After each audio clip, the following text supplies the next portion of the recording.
आप चाहते हो कि कोई एक्सक्यूज ना रहे आपके दिमाग में, तो आपको 100% भरोसा करना पड़ेगा। जब कोई इंसान आईएएस बनने का सपना देखता है तो उसे सबसे पहला स्टेज पार करना होता है, और वो पहला स्टेज होता है अपने ऊपर भरोसा करने का, और इस बात पे भरोसा करने का कि वो एक दिन इस एग्जाम को, जो यूपीएससी का सबसे टफ एग्जाम माना जाता है, उसे वो क्रैक कर सकता है, वो आईएएस बन सकता है, वो आईपीएस बन सकता है। ये जो विश्वास है, ये सबसे पहले जरूरी है। लेकिन कुछ लोगों को ऐसा लगता है कि विश्वास 99% होता है, 80% होता है। नहीं, विश्वास अगर 99% है, इसका मतलब है कि आपके पास 1% डाउट है, और अगर आपके पास 1% भी डाउट है तो आपका दिमाग उसे कैसे डर में बदल देगा, आपको अंदाजा भी नहीं होगा। इसलिए विश्वास दो ही होता है, या तो वो नहीं होता, या तो होता है तो 100% होता है। क्योंकि जब तक आपके अंदर 100% विश्वास नहीं होगा कि आप आईएएस के इस एग्जाम को एक बार में चीर सकते हो, तब तक आपका दिमाग लड़ने के लिए तैयार ही नहीं होगा। कोई ना कोई एक्सक्यूज बनाता रहेगा। तो अगर आप चाहते हो कि कोई एक्सक्यूज ना रहे आपके दिमाग में, तो आपको 100% भरोसा करना पड़ेगा कि आप इस एग्जाम को क्रैक कर सकते हो। और मैं आपको बहुत ही सिंपल तरीका बता रहा हूं इसके लिए। अगर कभी भी आपको किसी भी एग्जाम को निकालना हो, किसी भी एग्जाम को, तो सबसे पहले आप यह देखो कि जिस परिस्थिति में आप हो, क्या इसी परिस्थिति में रह के या इससे ज्यादा बुरी परिस्थिति में रह के कोई इंसान वो काम कर चुका हो। और जब आप देखोगे तो आपको ऐसे सैकड़ों लोग मिलेंगे, एक दो लोग नहीं, सैकड़ों लोग मिलेंगे जो आपसे बुरी परिस्थिति में रह के भी आईएएस बने हैं, आईपीएस बने हैं। अगर हम बात करें मनोज शर्मा का, जिनके ऊपर 12th फेल मूवी बनी है, वो इंसान अपनी बुरी परिस्थितियों के बावजूद भी आईपीएस बना।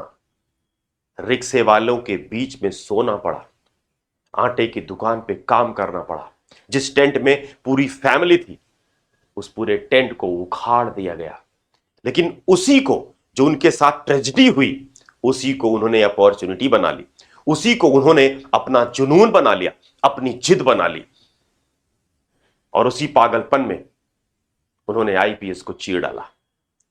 मेरे बच्चों, यह एग्जाम टफ नहीं है अगर आप अपनी पूरी ताकत पर आ जाएं। आपको 100% अपनी ताकत पर भरोसा करना पड़ेगा। एक रिक्शे वाले का बेटा गोविंद जायसवाल 6वीं क्लास में, जिसे अपने दोस्त के घर से निकाल दिया गया था, वो इंसान लड़ मरा अपने इस विश्वास के लिए कि जो मेरे साथ हुआ वो मेरी आने वाली पीढ़ियों के साथ तो मैं नहीं होने दूंगा। ये जिद, ये विश्वास कि वो एक दिन आईएएस बनेगा, उसने उसके घर वालों के अंदर भी कॉन्फिडेंस बढ़ा, उसके पापा के अंदर, उसकी बहन के अंदर। रिश्तेदारों के कहने के बावजूद भी, निगेटिव बोलने के बावजूद भी वो लड़का लड़ता रहा। दिल्ली आता है, एक टाइम टिफिन खाता है, लेकिन हार नहीं मानता है। आपको ऐसे सैकड़ों एग्जाम्पल मिल जाएंगे जो आपको यह रास्ता दिखाते हैं कि आप भी आईएएस बन सकते हैं। आज मैं सिर्फ इस बात पे फोकस कर रहा हूं कि विश्वास कितना % होना चाहिए।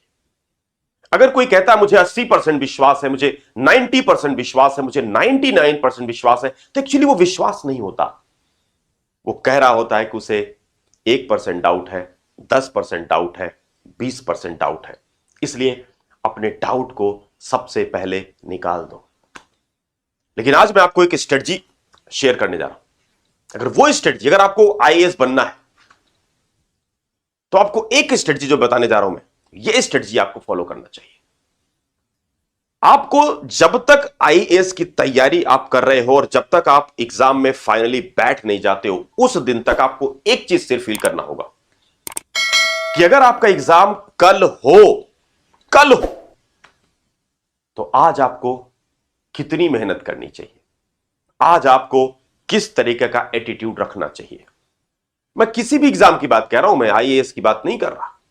अगर आपका हाई स्कूल का भी एग्जाम हो, अगर आपका इंटर का भी एग्जाम हो, तो एक दिन पहले आपका एटीट्यूड क्या होना चाहिए, आपका एक दिन पहले किस तरीके की स्ट्रेटजी होनी चाहिए।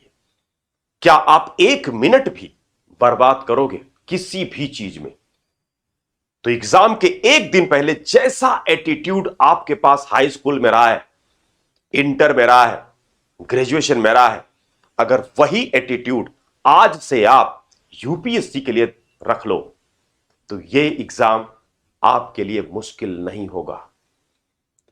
तो मेरे बच्चों, मुझे पूरी उम्मीद है आप इस बात को सुनेंगे, समझेंगे और मानेंगे और यह एग्जाम आप फोड़ डालेंगे। Thank you so much.